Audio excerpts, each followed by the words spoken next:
Loaded Sport. Sport. Does he sit second, man? No, I don't think he does. I think Kevin Keegan probably sits second. Oh my God, what a scandal. Austin Eckler versus the Cards. Go and fuck the lot of you. God, Eckler. He's making me like I'm some sort of cameo, like I've come in and go, hand out the bag, England to win. Hello and welcome to episode 18 of Loaded Sport, where today we are going to be reviewing the weekend's football action as well as week 17 of the NFL season. But we start things off on a more sadder note after the news was released shortly after episode 17 was released of Loaded Sport of the passing of one of football's greatest icons, Pelé.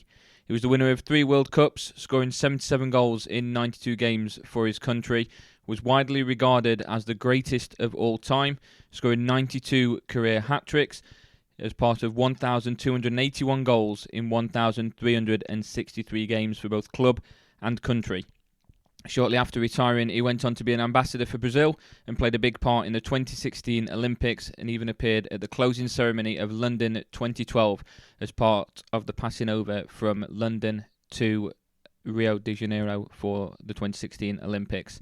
So rest in peace to one of the greatest to ever play the beautiful game, Pelé.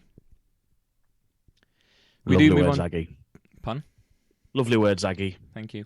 We move on to discuss week 17 of the NFL season a little bit later on, but we'll start by talking about the second game back after the World Cup break for the Premier League. To discuss that with me, I'll start by introducing you first then, Sam, seeing as you've jumped in there as well. How are you doing? I'm very good, thank you, mate. I mean, it's last day off, innit? So back at work tomorrow, or today, obviously, if you're listening on as it drops today, which would be Tuesday. Everyone's back at work, so we've got your head down and attack the new year. Yeah, I had it the other day where I thought we were actually starting back on Wednesday. For some bizarre reason, I thought Tuesday was a bank holiday, so I found out on Sunday that we're actually back on Tuesday, so it's a bit more upsetting, but yeah, back to work, back to normality, and things continue. Also welcoming back, Kemp. Are you all right? Man without the mic, how you doing? You all right? For part of this, I was the man without the mic. I'm very good, thank you. Yourself? Yeah, not bad, thank you, mate. Very somber note that you opened up with, and rest in peace, Pelé, one of the greatest to ever do it. But yeah, still want to use you like a glazed donut, Aggie. Absolutely, and just let's stop there. Is that it? You know, I'm not letting you get away with it. I'm not using it anymore. Are we addressing the elephant in the room here?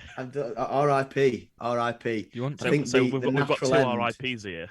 I think the natural end to Man with the Mic is when Adam no longer had a mic. So rest in peace, and Pelé to the dies. Man with the Mic skit. It's what are we 18 weeks in now? Yeah. And it's getting more and more difficult every single week to try and come up with a witty one. And for the past 3 weeks, I've pretty much failed at that, apart from the Feliz Navidad one. So that was a good one. Rest in peace, 2022 to 2023, Man with the Mic. Man with the Mic dies with Pelé. 2 of the greatest of all time.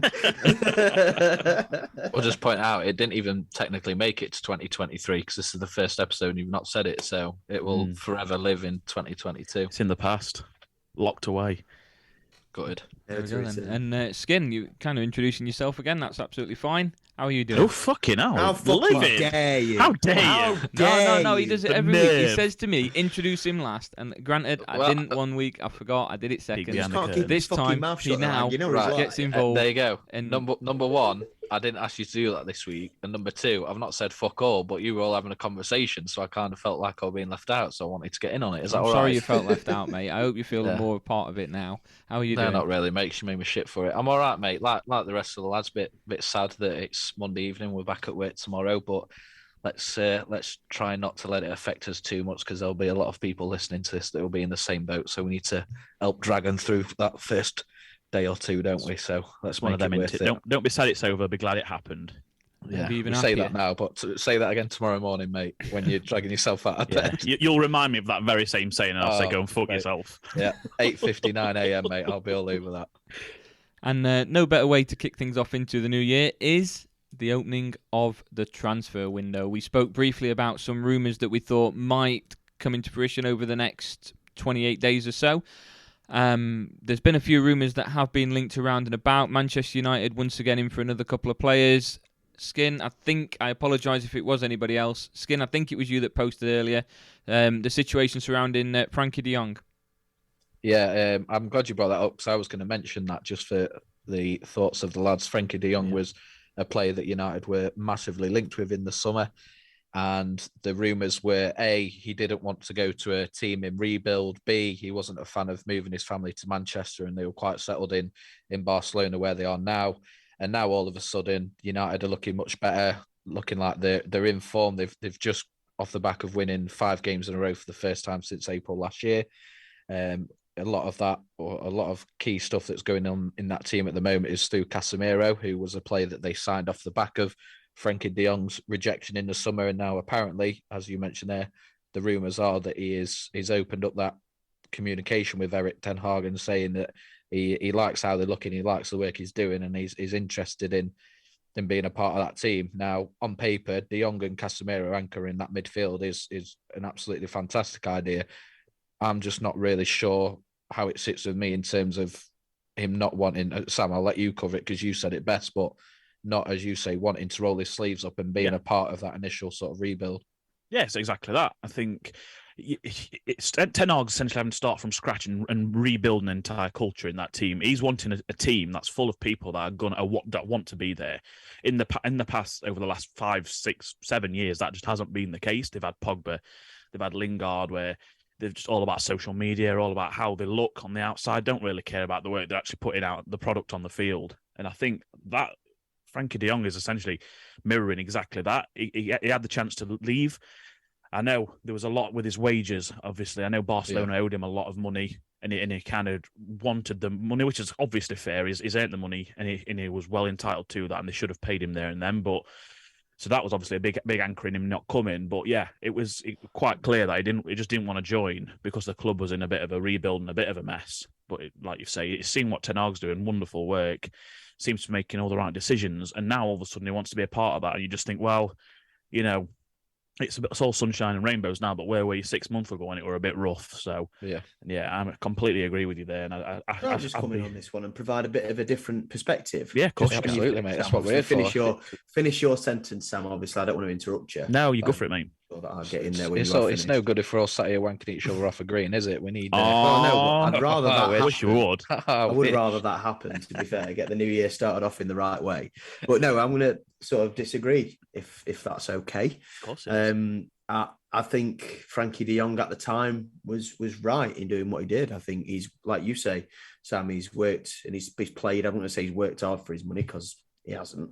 No. But in football terms, yeah. But he's played and he's done what he needed to do, and he's gone about it the right way. He's never said that he wanted to join Manchester United. He's never said, "Oh, I'll join for X amount of money." You pay what Barcelona won't pay me, and you reimburse me that as a sign-on fee, and then I'll sign.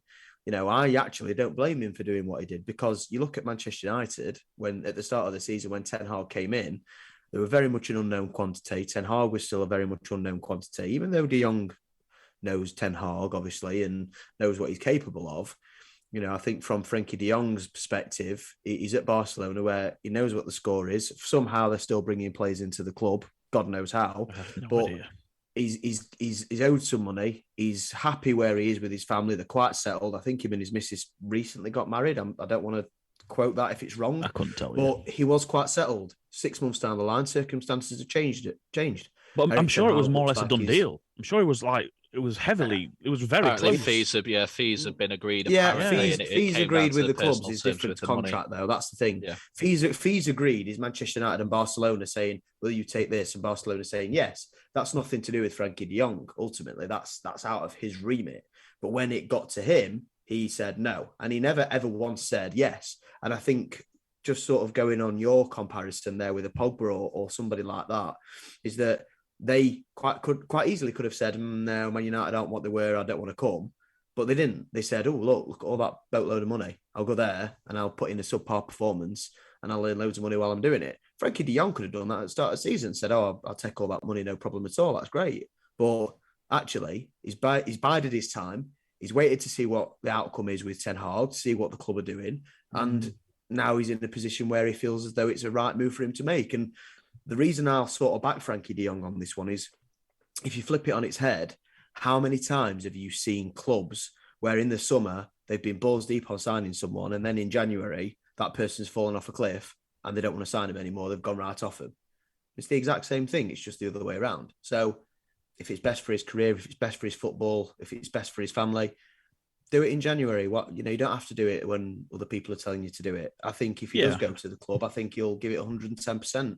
It's a fair comment. I just think, obviously, the fact that he now wants to come 6 months later, that tells me that 6 months ago he did want to come. It wouldn't just randomly turn on a sixpence. I think there was especially with the family thing as well. That being a big reason. I think he was close to joining. I think he wanted to. I think there was just a couple of hurdles in the way. Obviously, the money with Barcelona was a big issue, and I just think he's looked at United. There was a bit of a shithole, and I'm just saying, I wish he had a bit more. We would have had a bit more faith in the time in Ten Hag. It's a man he knows well. And I'm just thinking, if you're that close to him as it's perceived, I think he probably should have put a bit more stock in him, and he just didn't really do that. And I just thought, the family thing I agree with. I do agree that the family circumstances, and we don't know their circumstances, but that they are unlikely to change within 6 months. But from a footballing decision, I completely agree with what he's done and why he's bided his time and not gone straight away. Because Ten Hag could have gone in there, it could have been a complete mess. We could have sacked him by January, and then De Jong signed a 4-year deal, and there's no way out of it.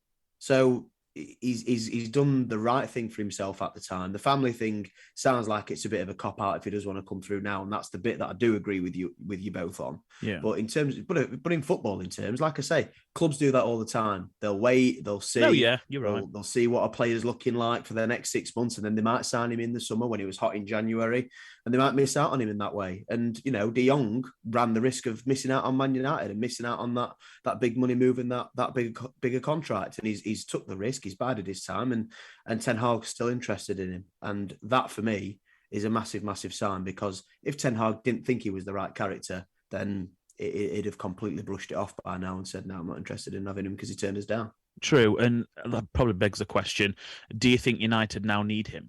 I'll let Dawson go with that one first, with him being the fan. Would you say, obviously, he's going to he'd probably sit at the side of Casemiro, and I'd imagine that means Bruno would push further in towards a cam position. Do you think they'd need him? While you've been talking about that, I've literally just been waiting to say, like, the idea of Casemiro and Frankie de Jong as that anchor sounds enticing. Currently, Christian Eriksen is playing in that role, which Bruno has been. So he's been playing in that camish sort of role. It's been a mix of a 4-2-3-1/4-3-3 with Bruno playing in that sort of number 10 role, regardless of that setup. So I don't think there'll be too much of a change in terms of his approach or sort of objectives on the pitch. It'll be more what Christian Eriksen has been doing at the moment, which has been that link between defence and attack, which, to be fair to him, he has done very well. But when you look at 9 months ago, over this last year, it's been McTominay and Fred not looking at like they're anywhere near the level required to play for Manchester United. The idea of Casemiro and Frankie de Jong now being that anchor it's a big change. And with someone like Erik ten Hag and the style of football he likes to play, in the style of football he's got them playing, Frankie de Jong is going to be pivotal and massive for what Ten Hag's sort of objectives are over the next few years. So yeah, off-field, not issues as such, but reasons why he hasn't come already aside, purely on the pitch, I'm very excited about what 100%. Yeah, there's absolutely no question of his quality, and it would make an impact, and it would. He's definitely getting ahead of Eriksen for me. Eriksen has played really well, actually. It's been a pretty solid pickup for United, I think. I just think since he's had his issues with his heart and everything, I just always feel like he's got that little bit of a ceiling, and I don't think he's quite been the same player since he has come back from that, which is fair enough. I mean, anyone that would come back from something like that, it's completely understandable. But yeah, you've always got it in the back of your mind, haven't you? Yeah, I feel like he can't ever give that 100%. It's box to box, up and down all the time. I'm almost a bit worried for him when he does things like that. You can see he get quite red in the face sometimes, and I just think, calm down a bit, lad. You don't want it happening again. But even long term as well, like Eriksen's 30 years old and he's not going to be, I think he's signed to the end of next season. I want to say, I might be wrong. It might be this season, but I'm sure it's the end of next season. So in terms of long term as well, Frankie de Jong, currently 25 years old, he's not even at his peak and playing at the level that he has done over the last 3 or 4 years. He comes in on a 4 or 5 year contract. You're set up for for quite a long time. Casemiro is in his 30s himself as well, so he's going to be sort of the veteran in that setup. So yeah, no issues whatsoever with what Eriksen's done, and again, his off-field issues aside and health issues, I think more of a case of long term. It is a massive upgrade. But I do want to point out as well, Kemp there said a few times, or mentioned a few times about players in the past taking a boatload of money for a subpar performance and somehow managed to avoid mentioning Gareth Bale. So I think that needs to be acknowledged, mate, and say well done to you, mate, for focusing on the task and not finding a reason to bring Gareth Bale into the conversation. Who have you been talking to? Just off message. I'm not saying anything, mate. I'm not saying anything. Who have you been talking to? When they hear it, mate, I'm sure they'll appreciate that getting a mention. Shaft Klein, you both twats. Can't wait to have them on. Shafi will get. I'll tell you what, you talk about Gareth Bale, right? But the person that Shaft's going to be gunning for is Sam Adam, because being an Arsenal fan for so long, he's had enough of you bigging him up, because he knows for a fact that if they start smelling their own shit, then they'll definitely bottle it, as Arsenal did. He wants everybody to be backing everybody else and not Arsenal. As it stands, they'll be on sometime in March, which, as we know, is a couple of months away from now. So that table is going to be looking very interesting when we get to that point. Either way, for that, I actually hope they're still on top for when he comes on the podcast. It'd be interesting. Nice, anyway, Aggie, that's a long conversation about Frankie de Jong, but I think it's given some good insight and different perspectives on the situation. Yeah, there's a couple of other transfers that I've got noted down as well. Another one including Manchester United, probably not as easy for them to make the signing of, is Dumfries from Inter Milan. I've seen a couple of rumours, but they're going to be facing competition from Chelsea for that signing now. Really? With Reece James? This is just the rumours that I've seen. There's going to be competition from Chelsea to be signing. If I'm honest, I think at the moment United look like the more desirable to go to. They're fighting for the Champions 100%. League in a very strong position. Chelsea are very much struggling. They've played a bit of nice football, but the results don't really match that. They're outside of Europe entirely, I think, at the moment. They're fighting to stay within the top 10 of the Premier League. So I think if the opportunity was to go to Dumfries, I think that's where Manchester United get the right back from. And I think over the World Cup, I think there's been plenty of comments made about him that probably strengthens how good of an argument it is for Manchester United to be looking at him. The Dutch connection, innit? The Dutch connection, it's growing within Manchester United. I'm all for it, I am. I think it'll be definitely a little sprinkling of Dutch talent in that team. I think it'll elevate them no end.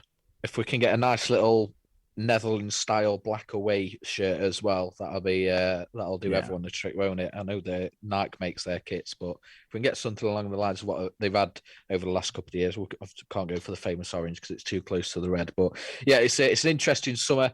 Eric Ten Hag is quoted as saying, as they are looking at forward options. So again, we've spoke about Frankie there, we spoke about Denzel there, both sort of midfield and back towards defence.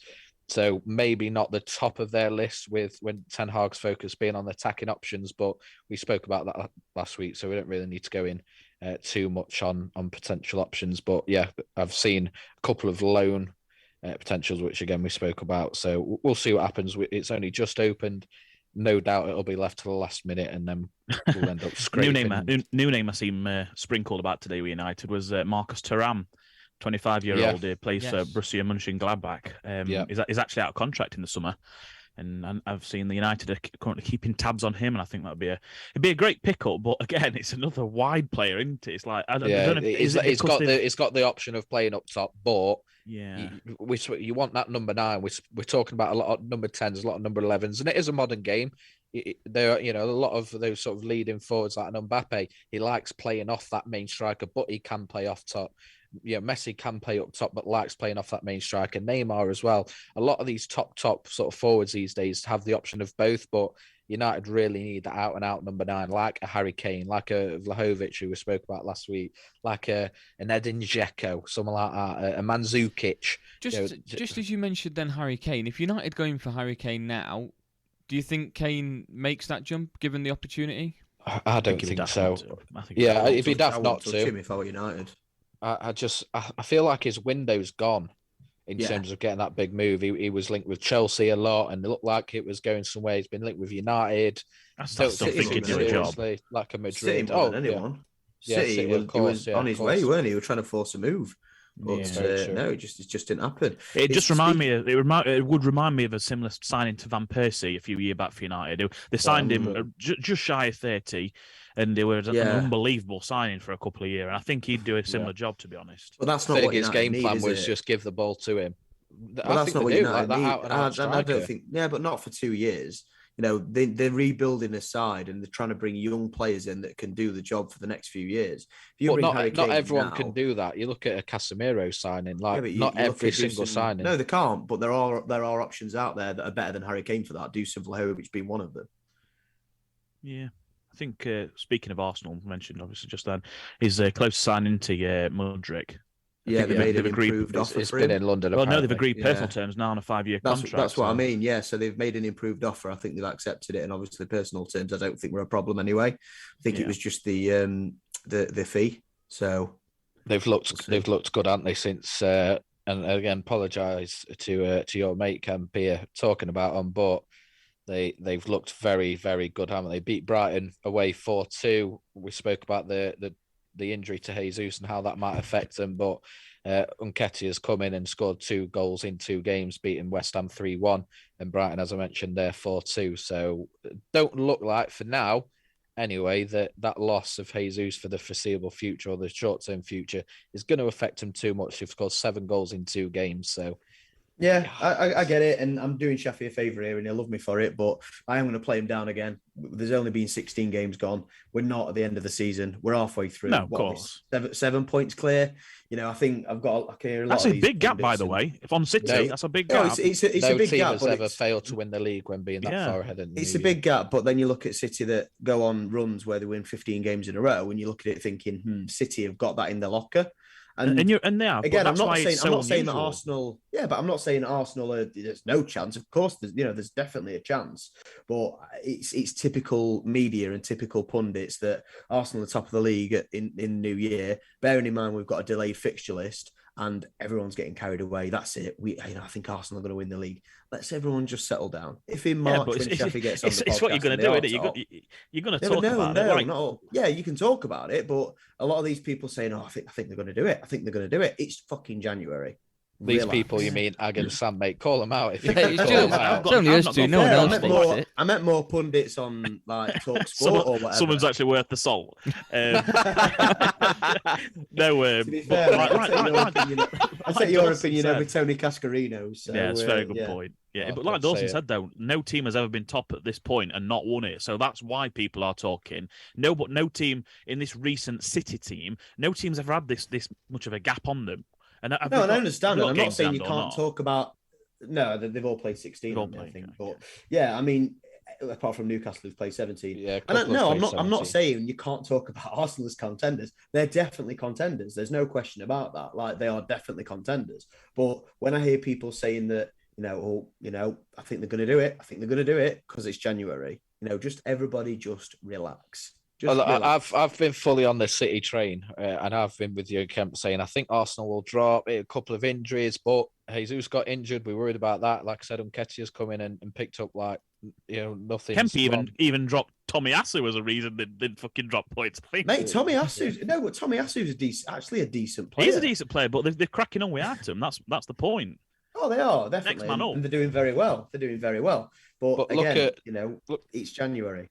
Look at City's recent results. They drew with Everton at the weekend, where fair enough, Everton only had a couple of shots on goal, scored their goal with the first shot on goal just after an hour and dominated, but they didn't get across the line. They beat Leeds away, which is fair, but then you go back to before the World Cup, lost to Brentford at home, scraped past Fulham at home.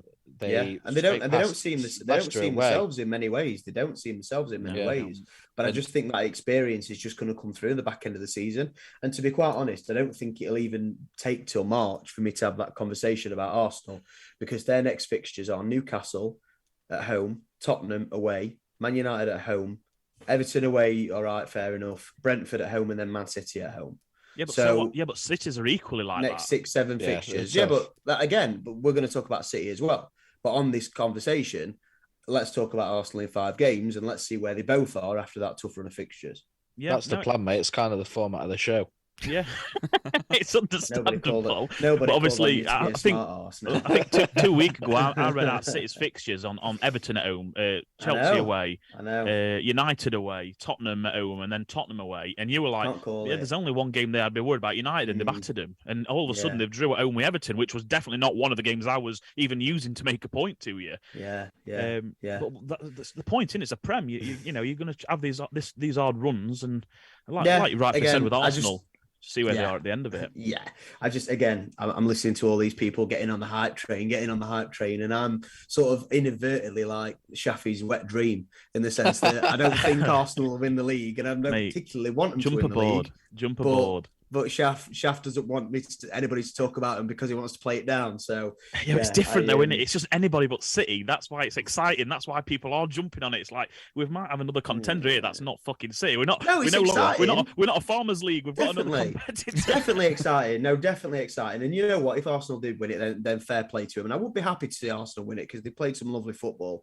But at the same time, I just think it's typical football. It's the typical media, British media, or any media especially in social media these days. Somebody starts going on a good run, and that's it. They're the best thing since sliced bread. So maybe that's just my old-fashioned, old-school way of thinking about it. Maybe boldness, perhaps. Yeah, Phil Mitchell-esque thinking on that one. Yeah. Aggie, Town won 4-1 at weekend. Not doing too bad, are they? No, and the fact that Notts County dropped points has encouraged me ever so slightly. If Langstaff goes, I honestly think we're finishing top 2. I think Notts County will still make playoffs, but I think it'll be second though, mate. You're fucked, aren't you? Pardon? If you finish second, then you're fucked. No, we're still in playoffs.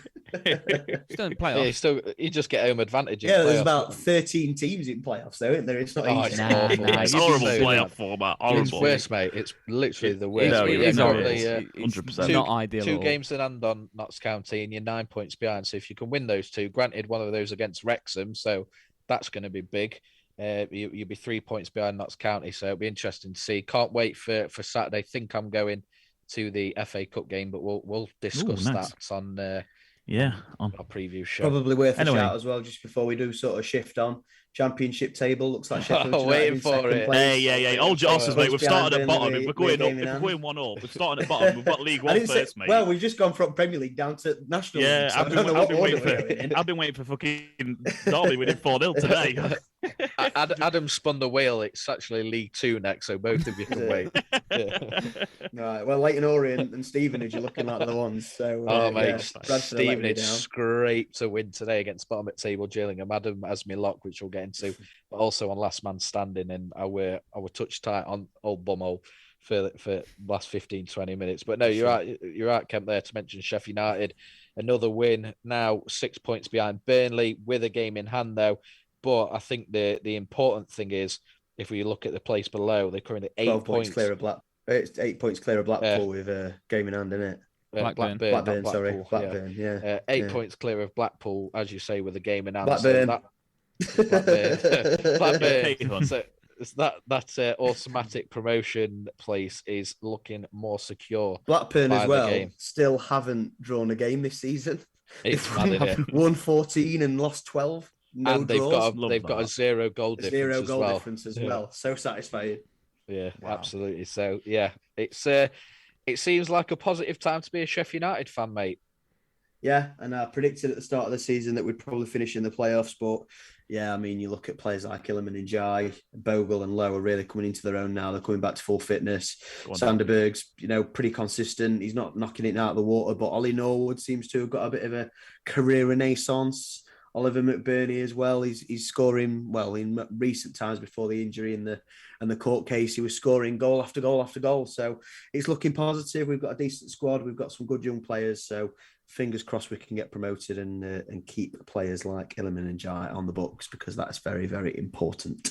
Very important. I'm glad you mentioned him, because that was going to be my next question. Macaulay Langstaff of Notts County is a loaded sport, cult icon. We like to back him in the score, as Aggie's mentioned a lot about Yeah, I do. Aggie, you have as well. didn't We let like to me. mention him or talk about a potential move to a league club in this transfer window. But you look at an Iliman Ndiaye, as you mentioned there, and him being an integral piece. Could he potentially be looking at a Premier League move in January, do you think, as a sort of lower table / mid-table team might come sniffing at him and I his bloody hope talent? not. I bloody hope not. And I think as well, if you look at, a lower end team, I think it definitely depends on who it is. Because I think if it was somebody like a Southampton or something like that, unless they were blowing us out of the water in terms of contracts, in terms of money they were willing to offer, I'm not sure he'd go. Because you look at it now, we're 8 points clear of Blackburn with a game in hand. The likelihood is, and I'm saying this under no pretenses that we're definitely going to go up, but we're looking like we are one of the favourites. So for us to go up and for us to take him with us, rather than go to Southampton and risk getting relegated back into the Championship again after 6 months, I don't think that'd be a wise move for him. But yeah, it's most definitely a possibility. A Premier League club could come after him, and that's something that Sheffield United have been used to in the past. We've developed good young players and had to see them go, but I think with the Prince, I know he has put the club up for sale, but with the Prince in his attitude towards it, he will not let those players go unless he thinks that their valuation's met. And I think it's quite a hefty valuation on Iliman Ndiaye at the moment. So I think he'll stay until the end of the season. I don't think he'll go in January. But then I think the biggest thing is just hoping we get promoted and hope we can tie down a bigger contract and a longer contract for Iliman Ndiaye, because I truly do think he is one of the best players if in the Championship. And I think, he's 22 years of age. He's got a very, very bright future. So if we can tie him down for a couple of seasons in the Premier League, and then hopefully he gets a big money move, and all the best to the lad. But yeah, fingers crossed for now he stays. Fair enough. Well, I suppose we'll move on to League One and give Sam the opportunity to talk about Derby after, as you mentioned, that 4-0 win today. Currently sitting fourth place. Jumped up, mate. We've jumped up. Fourth massively. place. Now, there is a big stack in that League One playoff run. Bristol Rovers in 11th place are only 6 points off the playoff, so it's quite congested in that race for the playoffs. But Derby do seem to be the informed team. They sit second in the last 5 games, 10 goals scored, 1 conceded, 11 points. So they're in brilliant form, mate. Talk us through what you predict for Derby for the second half of the season. Yeah, I think for the second, because I words out at the start of the season, obviously went through all this trouble. We essentially was close to not existing as a club. And I said to Kemp a few times, I said, if we just take this season as just a pure stabiliser, mid-table finish, just, get a squad. I think we had 4 players on books at one point. Yeah. Just get a squad together, get them gelling for a year, mid-table finish, then really push on next year. This has been by far and away better than anything I could have imagined, to be honest. I know we sit at 4th and people are probably thinking, fucking, I'll get a life. But yeah, 4th place, mate. I'm more than happy with that. We've got a game in hand on Ipswich as well, which would put us, if we win that, would put us 6 points behind. And I think we shown last year when, if you remember the point deduction in the Championship, I think we were like 21 points. But we really closed that gap. So I think that motivation is there. I know it was a Rooney staff, but they've shown in recent years that they can overcome point differentials. So with it being a current 9-point gap with us having a game in hand, I think we can really start pushing on towards an automatic myself. Chef Wednesday won today. They've just gone into that automatic spot now. They've overtaken Ipswich, who they haven't won I think they only won once in the last 4 games, Ipswich. So they've hit a bit of a rough patch. And I think if we got our heads down now, I really do think we can be competing for that Chef Wednesday's second spot myself. Very interesting. It's a long second half of the season to come. But a lot of football to be played. A lot of football to be played at every single level. We've got an input and an insight to every single level, and a lot of intrigue and attention, and a lot of our hearts could be broken over the next few weeks and months. But we'll be there every single week to keep track of how it's going. Very surprised when we were talking about the Championship, you didn't mention Michael Carrick's Middlesbrough. But mate. Move on from that. team to watch in 2023. I put on the forum the other day. They are looking fantastic. I've seen something. It was only maybe about 10 minutes long the other day, but just talking about the style of football he's got them playing, and yeah, look out for them in the second half of this season. Are we going through them at all on this episode? Go through them now. I'd love to go through you. Oh, Bless you. Do that as well if you want. Yeah, we can go through them now. Just mention as well, at the time of recording this, Brentford have just taken a 1-0 lead over Liverpool. Who scored? It was an own goal from a corner. It was bizarre. that It lad looked from like, I West think it was They signed him on Fabinho. loan. Unreal that way, isn't it? Bless him. I think it was What a game. Fabinho that had done it. Fabinho, naughty boy. It's gone down as Kanate. Kanate. Ibrahima Kanate, yeah. Funny thing is, when this goes live tomorrow, someone's going to be listening to this thinking, calm down, you fucking idiots. They lost 2-1. Don't get too excited. Yeah, Liverpool won 5-1 and Yeah. they're going mad here. Nightmare. Right, yeah, no, by all means, go through what we've a review of 2022, and let's have a look towards 2023. Skin, you've already mentioned one of yours, so we'll start with you if you want to go ahead and pretty much just answer the questions you put on the forum.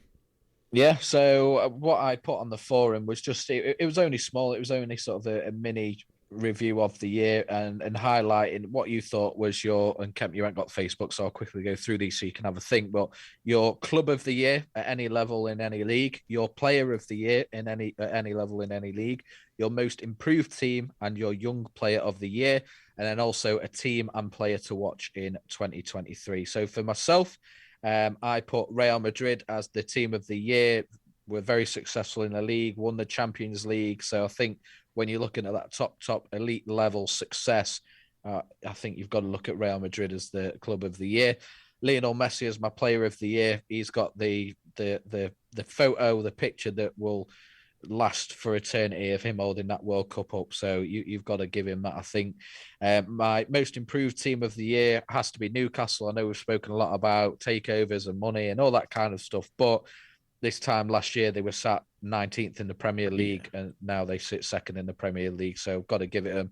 And then my young player of the year, I'm giving Jude Bellingham.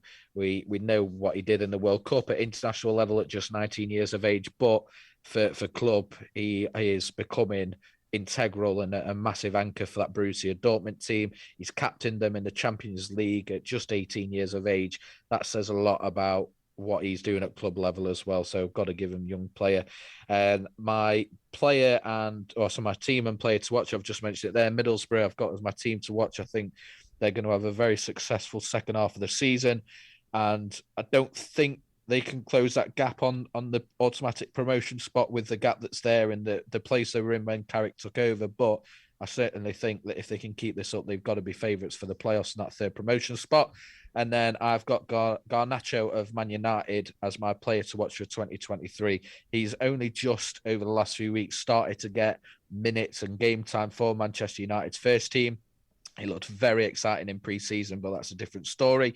And the World Cup break has obviously hindered that ability and that potential for time. So I think over 2023, he's going to get more chances, more opportunities. And I think he is, I'm not going to say he's the new Ronaldo, like a lot of people have been saying based off of little game time, but I'm very excited to see what he can produce over this next 12 months for United, or maybe another club if he thinks he's ready for a play for a team where he's going to play every single week. But yeah, that's my thoughts on 2020. I don't think United will sell him, to be honest, whether he wants it or not. Might go on loan. There we go. Sam, we'll come across to you for yours.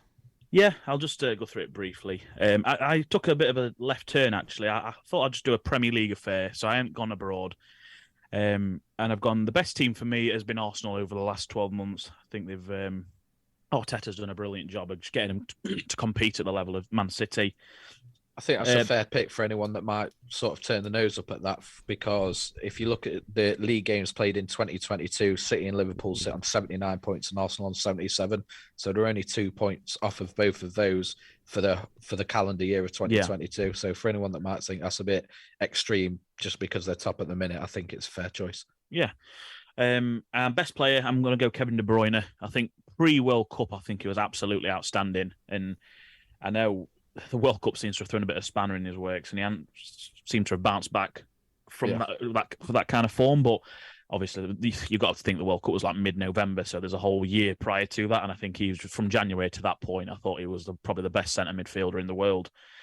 So yeah, I've got to go Kevin De Bruyne on that one. Most improved, same as you, Newcastle, for just all the reasons above you've given. So I won't go into that. Young player, I'm going to go Bukayo Saka. Yeah. I think he's played a massive part in what Arsenal are doing. He was my second choice. Yeah, love watching him play. He's so direct. So it was out of him or can't think of the other guy I got in there. But anyway, yeah, I went with Saka. Team to watch. Now, team to watch is a bit of an interesting one here. I've gone Man United, and I know that might sound like people are probably listening thinking, God, is that all you talk about at Man United? But I just think it's quite fascinating to watch them at the minute in this transitional period they're in under, I'm going to say Van Gaal then, Ten Hag. Depending if they're bringing anyone in the January, I've heard hot and cold things, whether they're going to bother or not. They might just bring in loan players at the time. So obviously they've been linked with, as we mentioned at the top of the show, Dumfries and De Jong. So if they manage to get them sort of players, I just think watch this space, because I think they can really push on in the second half of the season. And the player to watch, I have gone Cody Gakpo. I don't think it can't not be. I think it'll be fascinating to watch him as well. Just obviously he's made the massive decision to choose Liverpool over United. United were essentially a done deal for him. And then he took a left turn and gone to Liverpool, so that's instantly going to put eyes on him. So I think it'll be fascinating to watch in the second half of the season. Me, nice. Kemp, have you got yours, or do you want a bit more time? No, I'm struggling with this one, to be honest, lads. It's a big area to cover in 5-10 minutes. What I'm probably going to do is go away, and then on the next episode, I'm going to come back with mine, if that's all right. You got yours loaded, Ag? I have, mate. Yeah, and I think a couple of mine have been taken by you two, respectively. So my club of the year, locks, mate. You can have them if you want. Yeah, I've had Newcastle, same as Skim. Yeah, I mean, I've gone Newcastle for most improved as well. To be fair, so I'll start by that. I think, like you say, just what they've done and the turnaround that they've done to now be competing in the top 4 speaks for itself. Mm-hmm. Club of the year, I have gone Arsenal, the same as you, Sam. Top of the league, 7 points clear at the moment. Just a couple of new signings that took place in the summer have really steered the ship for Arsenal, and a lot of people were saying that they were just a couple of signings away from being a bit more of a competitive side, but I don't think anyone really expected them to be at this level at this point of the season either. Player of the year, I've gone for Erling Haaland. After a fantastic time in the Premier League so far, he's still got a lot that he's going to go out there and improve, no doubt, and what he was doing before he even joined Manchester City as well. Young player, I have gone for Jude Bellingham. The leadership that he's shown at the World Cup for me, and I know he's been doing it for Dortmund before that. I did have a lot of questions when they signed him from Birmingham, and I thought this is a bit of a bizarre one considering how much they've just paid. And then obviously Birmingham retiring the number, especially when they retired his shit. Yeah, and I thought they've said since that was more about putting in history about what you can achieve. Wasn't it? That was the reason, which I kind of get, but seems a bit extreme. But yeah, fair enough. To watch in 2023, I was gutted when you went for this, Sam, because I thought nobody else would have gone for it. I've gone Cody Gakpo. I did go for him and think, you know what, there's a very strong chance he's going to go out there and really help Liverpool out. Like you say, he was expected to go to Man United, turned at the last minute and went to Liverpool. But I've also gone for Newcastle as the team to watch in 2023. Whilst I've got them as the most improved because, yes, from 19th up until 3rd is an incredible improvement, I still think that Newcastle are just going to go from strength to strength. And I think next season, that top 4 battle is going to be phenomenal. I don't know how Arsenal are going to compete with Man City next year. It might be just those two battling for top 2. And then you've got a couple of sides in fighting for 3rd and 4th. But at the moment, you've got Tottenham who are always there and thereabouts. You've got Liverpool with the sign of Gakpo, I think, as well. Once their injuries are all resolved, I think they'll be there or thereabouts again. United, you can't really write them off, like you've just said, Sam, as your team to watch in 2023. So there's only 2 spots, and already you've got 3 sides, and that's whilst leaving out the likes of Chelsea as well. So I think Newcastle will be there or thereabouts next season as well, fighting for top 4, and I think that'll be a bit more of a consistency for them there. They've set that kind of that pathwork for them to be able to move from strength to strength on a year-by-year basis, I think. Yeah, just before I get the feeling we're about to move on to our locks, so yes. Just before we do that, I just have one subject I'd like to broach with you all, because I should have probably done it after the Pele segment, really, but I've just seen within the last hour that Gianni Infantino, FIFA president, is going to ask every nation in the world to name a football stadium after Pele. That is not a joke. That's literally just come out on BBC Sports, Sky Sports News right now. What is your lot's opinion on that? Because if I'm being honest, I think it's absolutely ridiculous. I agree. I think that is very complicated. If you look at, let's just say England, for the easiest example, top tier clubs are very much about naming rights now and getting sponsorships and funds through letting a business name have their name on their stadium. So at what level would you do that? Would you do it just at a National League North team? But then what's the connection? I don't really understand. I get why you'd say it. The stadium to the Pele Arena. It's just crazy. It is. I'm going completely sort of with you, Sam, there, and irrespective of naming rights or anything like that, I think it's absolutely stupid. Pele never played football. He only played football in Brazil and the US, I believe. Yeah, he went and played at international tournaments elsewhere, but he played Santos and then somewhere in the MLS. Cosmos was it. That's it. So yeah, I mean, no, not. I'm not having it for a second. It's not. He was a legend of the game. There's no question about it. So was Maradona. So was Johan Cruyff. But you can't ask teams and federations and organizations from all over the world to name at least one stadium after Pele, because he bears no resemblance or no significance to that specific club themselves, especially if it's in England. So yeah, it's a ridiculous ask, and unfortunately Infantino seems to just be taking his foot out of one hole and putting it in another time after time. So yeah, typical FIFA. And this is from an English perspective, right? You imagine asking an Argentine football club to change their name to Pele. Like, what?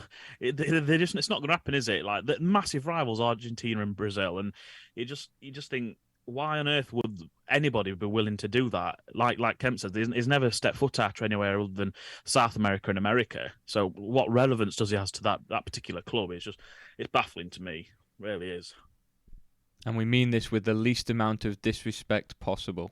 No, of course. There's no disrespect. There's no disrespect. There's no disrespect whatsoever. Not at all. I mean, when Bobby Moore died, if a Brazilian on a Brazilian podcast said, "No, we shouldn't have to name our stadium after Bobby Moore," I'd completely agree with him. You know, Pele, one of the greatest of all time. There's no question about that, and full respect and thoughts go out to his family. But the request from Infantino is preposterous, and that's not a slight on Pele.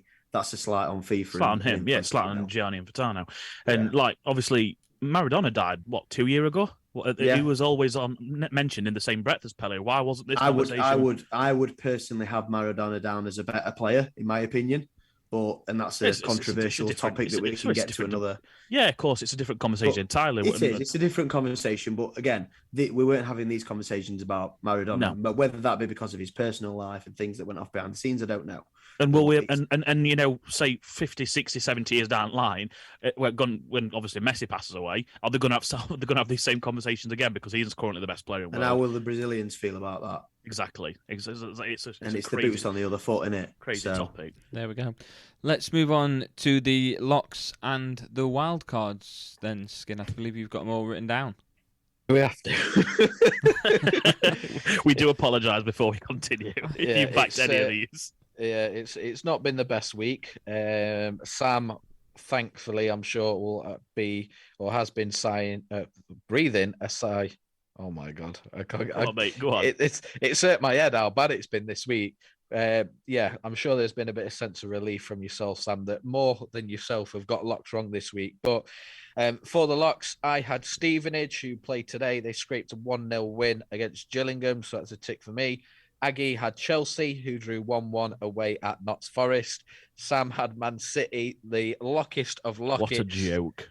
The lockest of locks, purely just to try and get himself one on the board.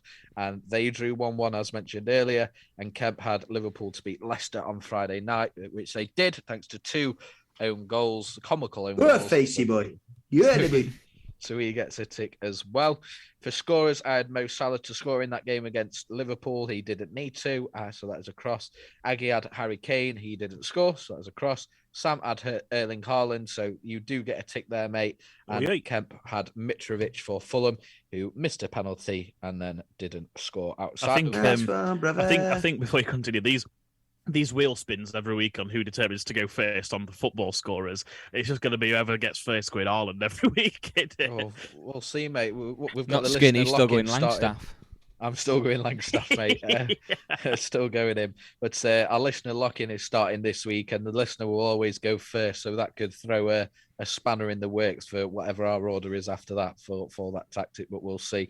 Onto the wild cards. I'll cover this very quickly because they are 4 crosses. I had Bournemouth. Nope. I had Leeds, who did get a draw away at Newcastle, so fair play to you, mate. Sam had Brighton, as we mentioned, got battered 4-2 by Arsenal, and Kemp had Swansea today, who lost 2-1 at home to top of the Championship, Burnley. So, Aggie, you got about as close to a win there with Leeds draw at Newcastle. So for the football, I got 1 out of 3. Aggie got 0 out of 3. Sam got 1 out of 3. And Kemp also got 1 out of 3. So it is a very depressing 3-way tie going into the NFL results to see who gets the top score this week.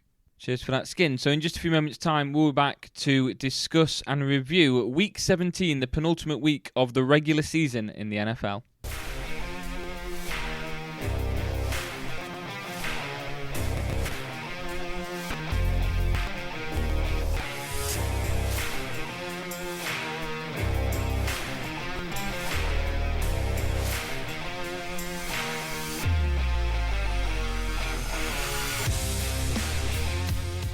Welcome back to episode 18 of Loaded Sport, where we're now going to review...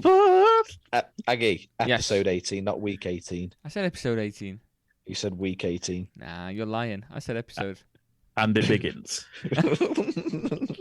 You're just there to wind me up. This is going to be chaotic, I can tell already. Reviewing Week 17 of the NFL season on episode 18 of Loaded Sport.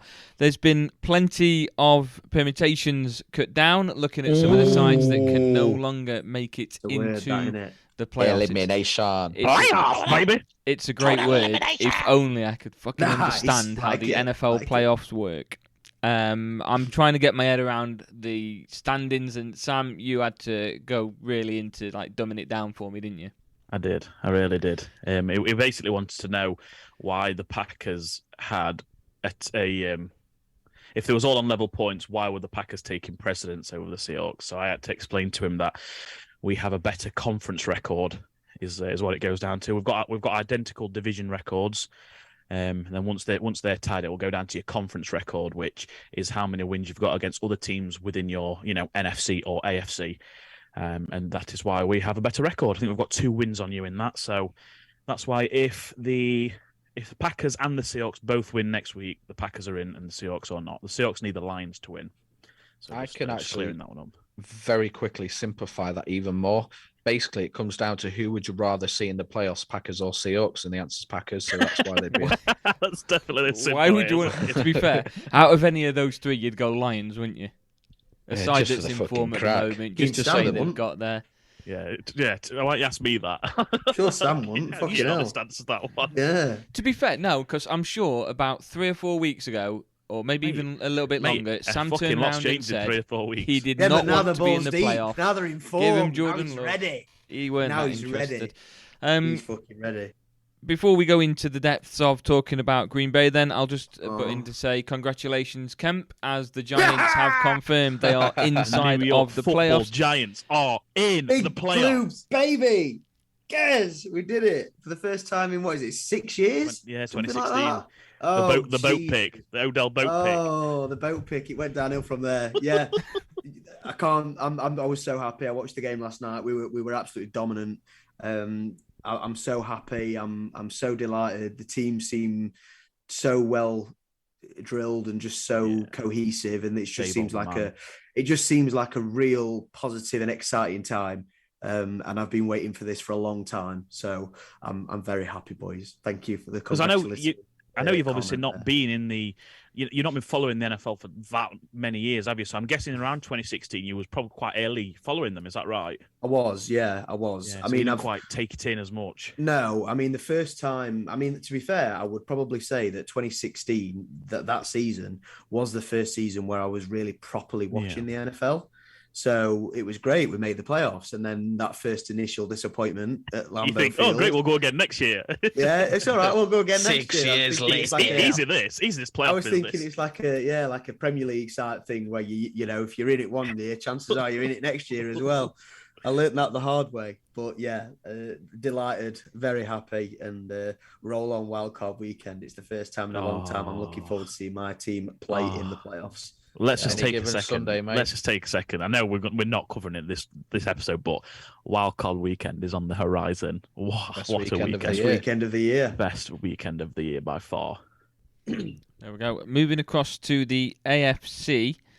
I'm not 100% sure at the moment. Skin, can the Patriots still make it? Of course they can. Of course they can like that. It's, But it's, honestly, it's mate, in, I it's look in at their this and hands. I'm They've not just got to beat entirely sure. Dolphins. Bills. Bills, sorry, you're right. Yeah, they've got to beat the Bills. They can actually still make it if they don't beat the Bills, which they won't. But they need like 3 other games to go their way. So it's basically a win and in and a lose. It's 95% sort of that they're out. But the only issue I've got is that if they do get in, fair enough, they'll beat the Bills. But if they don't win at the weekend and then the other 3 things that need to happen and they end up winning, they're going to have to go back to Buffalo in the wildcard weekend anyway.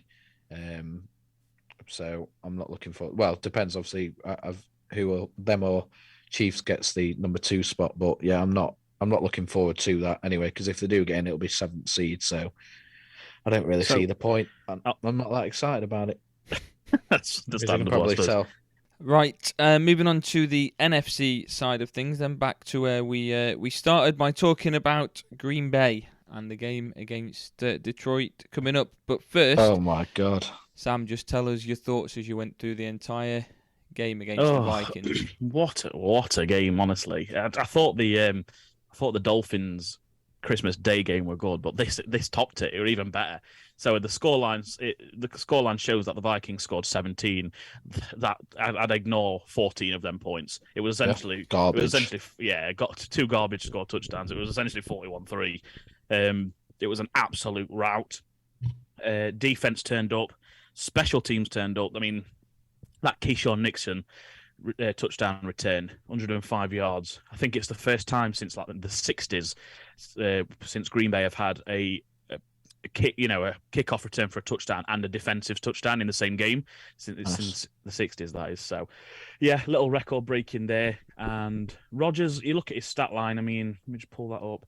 It's not great, is it? No, 15 completions, 159 yards. That's all we need him to do now, though. It's just 15 of 24, 159 yards and a touchdown. No, don't turn the ball over. No fumbles.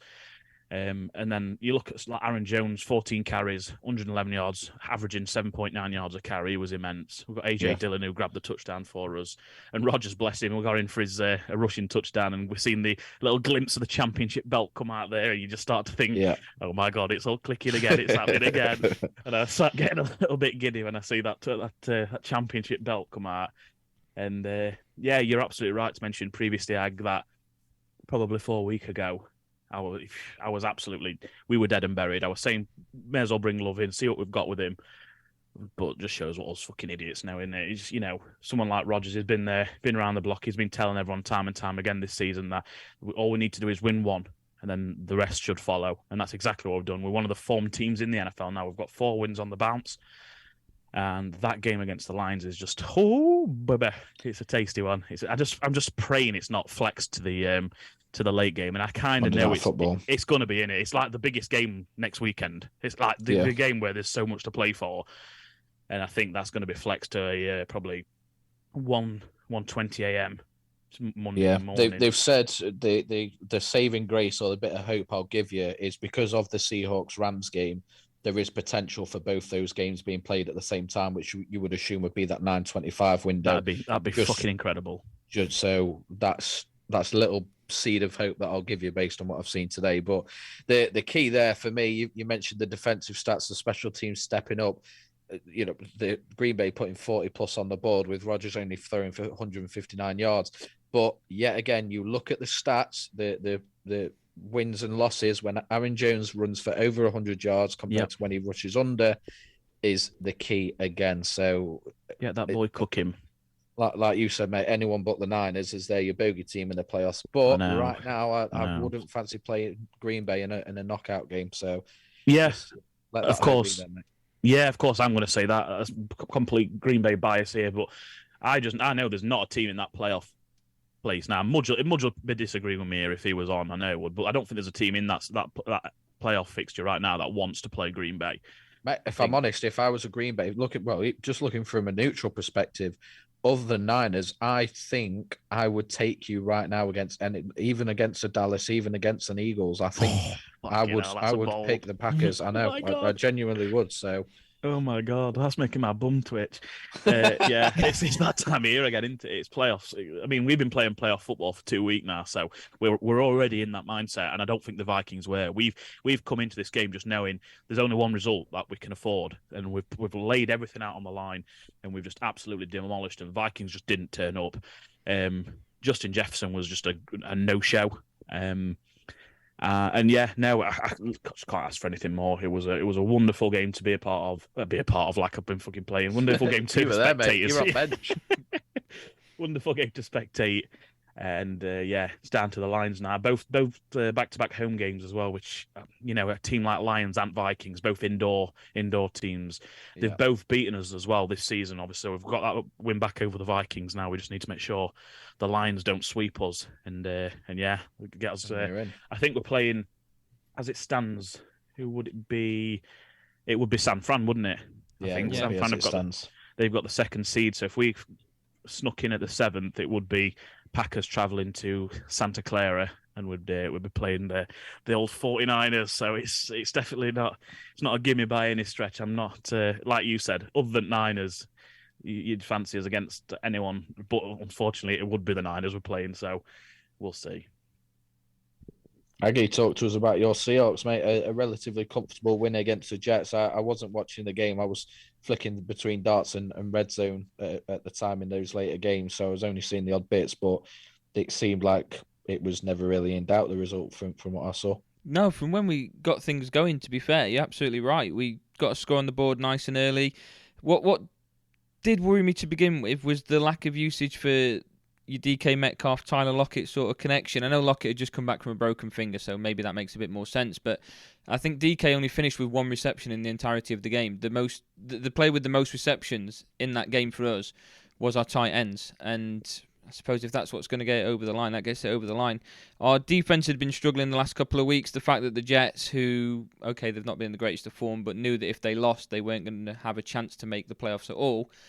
Didn't even get a touchdown. Fills me with a little bit more confidence. We've got a couple of interceptions there as well. Diggs and Jackson both getting interceptions. So fills me with a bit of confidence. The fact that I now know that Green Bay are going up against Detroit, and if they win, we're out anyway, regardless, loses a little bit of confidence. I thought it was a case of if we won, regardless of what happens with Green Bay, we'd be in. But now Sam's explained it. It's a completely different situation.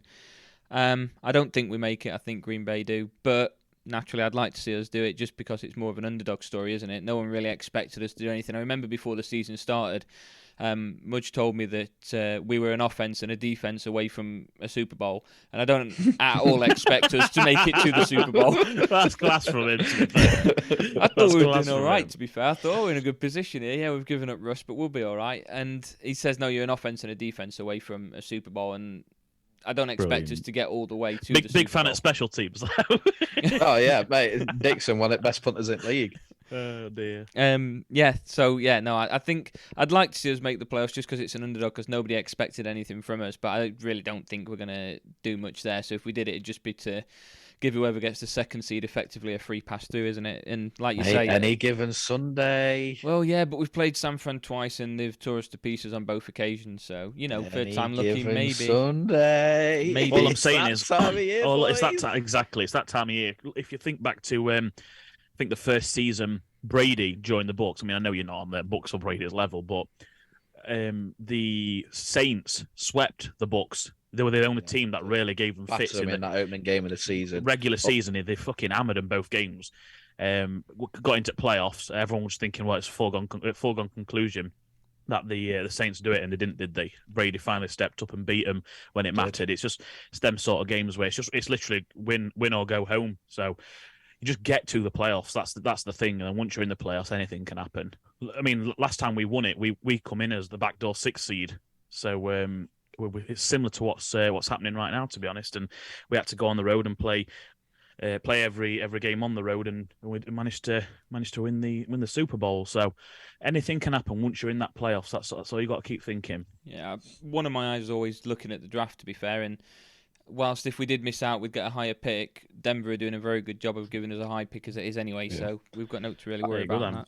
I think we're in very similar positions in our fandom, aren't we? And where our teams are sat, Adam, where we're on the cusp of getting a playoff spot. We don't really want it because we've got absolutely no confidence in them getting anywhere with it. And then in the back of our mind, we're thinking about that draft position as well off the back of it. So, yeah, I think me and you are pretty identical in terms of where we're at, what we think about our teams, and where the teams themselves are at with the draft and the playoff implications. So very similar, actually. Two very well versed coaches as well. Because I don't think anyone, if the Patriots did make it, I don't think there's anyone that I particularly want to see them. They're a really horrible team to play against. They never really get blown out. It's always a pretty close game. I would agree if it was, like a Ravens that are there or Bengals. I'm not really sure because they've come on really well. But it's just I know if we get in with that 7th seed, so we're going to a Chiefs or a Bills. Yeah, but so if you're thinking of the scenario, if you get in, will mean you've just beaten the Bills. So you'll have a massive amount of confidence. Maybe not. We might get battered like we did in the playoffs last year. Absolutely embarrassing, probably the most embarrassing playoff loss in Patriots history in Buffalo. And then the other, I think Jags need to lose, Jets need to lose, and Dolphins need to win or something like that. It's along those lines. So we could get absolutely hammered. Those 3 things happen, still make it in, and then it'd be like, right, we've got to go there again now. And the last 2 times we've been absolutely blown out. So yeah, you're right though. If we get in off our own back, it is because we've beaten the Bills. But yeah, that's what I meant. Yeah, I'm not too confident. Similar to Aggie, to be honest. Fair enough. There we go. Moving on to the locks, then we'll have plenty more to talk about with the permutations on the preview show later this week.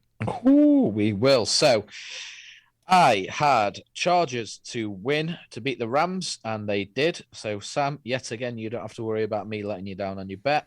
I had CMC to score against the Raiders, which he did, and I had the Bears to beat Lions. They got absolutely battered 41-10, so didn't make that one. So for the NFL, I got 2 out of 3, giving me a total of 3 out of 6, so only a 50% success rate this week.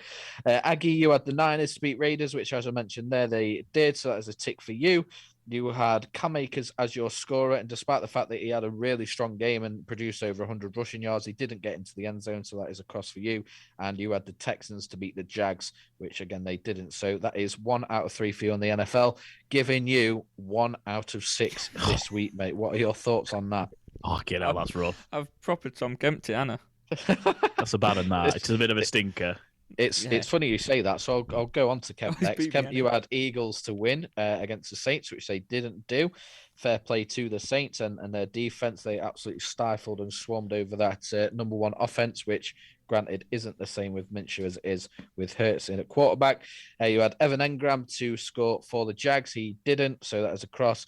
And you had the Rams as your wild card to beat my lock Chargers, which, as we know, also didn't. So you got 0 out of 3 on the NFL. Oh, my God. Only person to fail to get a tick for the NFL. So adding that to your 1 out of 3, you, like Aggie, got 1 out of 6. So Aggie perfectly described it as doing a Tom Kemp. Kemp, you are pretty shocking at this. And as of Thursday, our 2023 tracker is coming into play. What do you think you need to do to turn it around and put more success? Nothing, mate. Nothing. I'm just hustling you. Trust me, as soon as that comes into play, it's 6 out of 6 every week, baby. No, to be fair, I'm not angry at myself. I'm not angry at myself about those picks because I thought the Eagles were going to win. I thought that was a pretty safe bet, but they didn't. Engram played a really good game from the stats that I saw, and literally the only thing that he didn't do was score a touchdown. And a wild card's a wild card, isn't it? So I'm not too disappointed. And like you say, the league table's not in place just yet, so I've got a few days to turn it around. I can't wait for this time next year when we're breaking down the tracker and you've got a 13% success rate for the whole of 2023. But we'll see. And then Sam joining me at the top of the leaderboard, which ain't much of a brag on 50%, but you have to take it as a win, don't you? You had the Chiefs to win, which they did in a surprisingly close game against the Broncos. I said that, don't I? I said that. Yeah. I said when we were going through them, I says, you know what, this week I weren't confident on any of my picks really, and I says I'm gonna go for the Chiefs to beat the Broncos, but I did say I don't think by any means it's going to be a walk in the park for him with the Broncos just firing the head coach. It just tends to send ripples throughout the franchise, just lets everyone know, you know, you're all up for playing for places again, and it just I did expect it to be close, to be honest.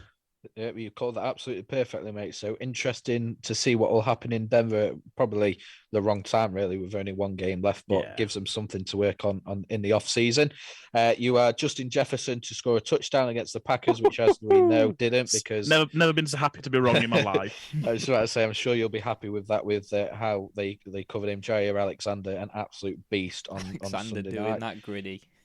Oh, brilliant. Love it. Love to see it. Also, just off the back of that, I know it's not completely related, but the taunting penalty in NFL is the worst penalty in NFL. Like, you should be able to celebrate and get in people's faces. And you did land your wild card as well, mate. You had the Steelers to beat the Ravens, which I don't want to claim an assist for that, but if you go back and listen, I did say, what about the Steelers? And you did take them. But Kenny Pickett throwing a very late, very good touchdown pass to Najee Harris to claim the win late on within the last 60 seconds.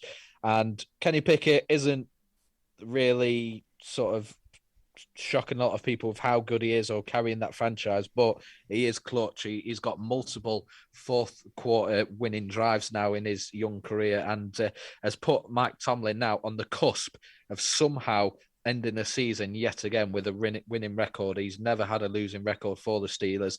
About 6 weeks ago, it looked like it was a done deal, and they now go into the last game of the season 8-8. So somehow he has helped turn that around. So you get a tick for that, mate, which puts you exactly the same as me, mate. 1 out of 3 for the football, 2 out of 3 for the NFL, giving you a final total of 3 out of 6, and making you and myself the joint winners for this week. But yeah.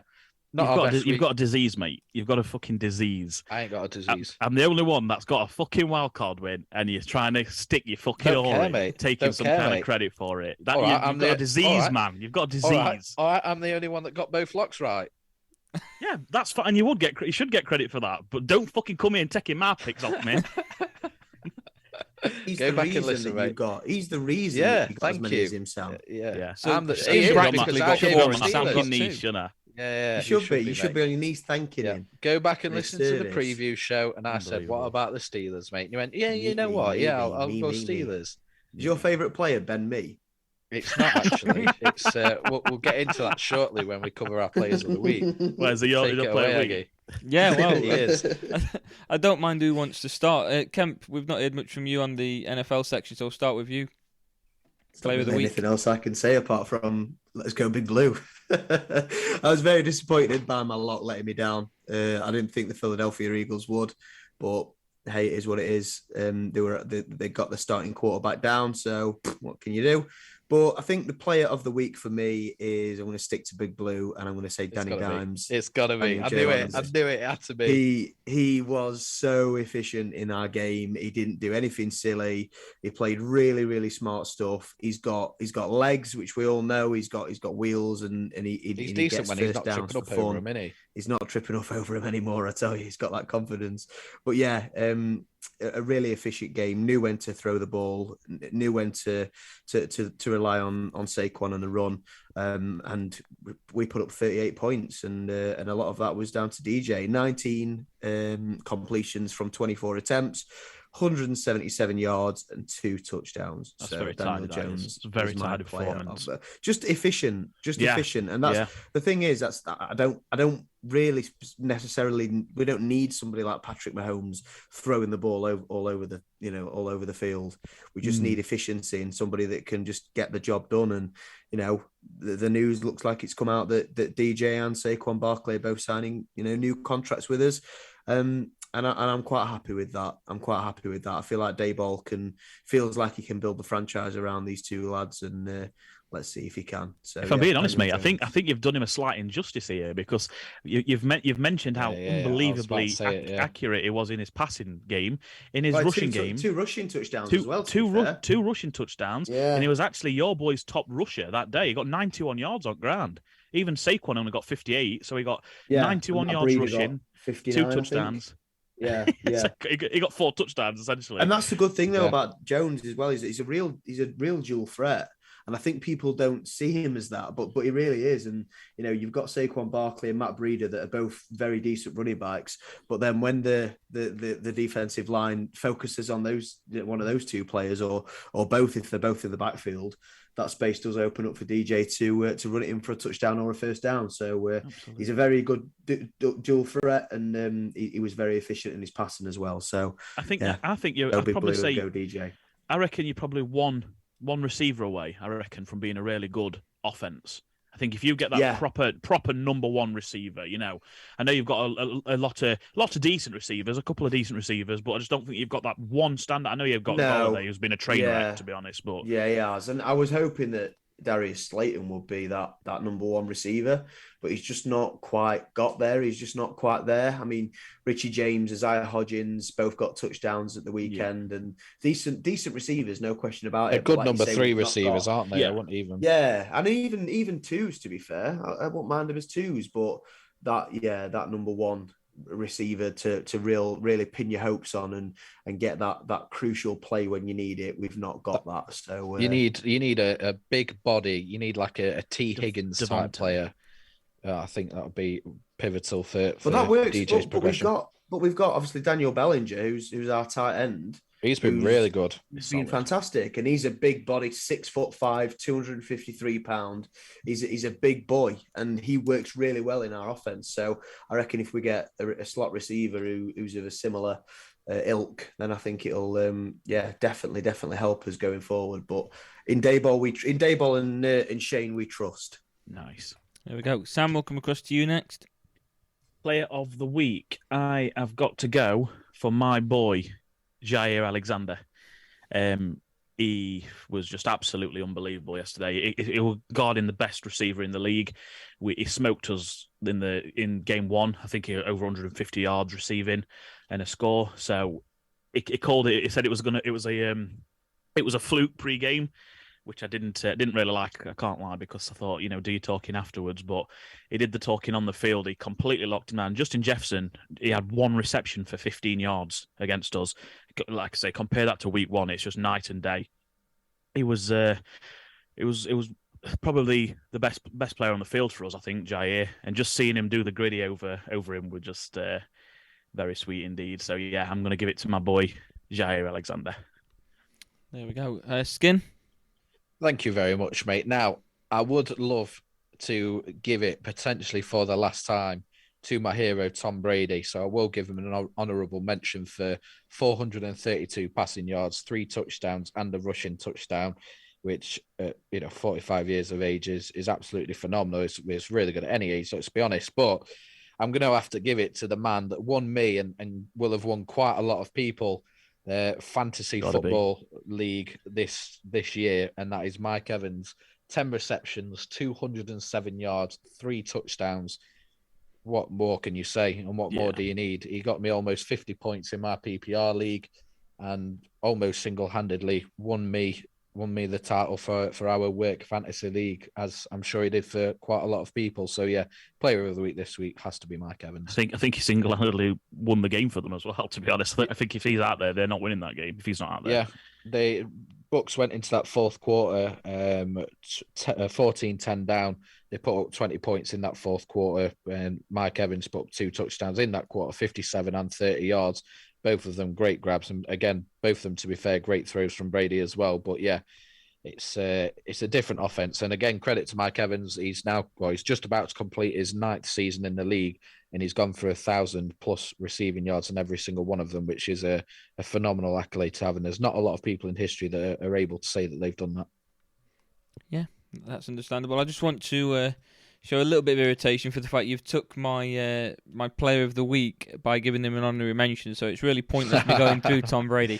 I had to, mate. I might never get the opportunity again. Yeah, no, that's fair, all things considered. I did win the Super Bowl with him getting me 37 points, so I'm going to have to go for the other guy that throughout this entire year has helped me fantasy, but this week especially put up 32 points, but more importantly, looking at the statistics, averaging 12 yards per carry, From 10 attempts, hit 122 rushing yards with 2 rushing touchdowns and got 4 receptions for 39 yards. On top of that, in a 31-10 win for the Chargers, I'm going with the guy that just seems to be making that offense roll at the moment in Austin Eckler.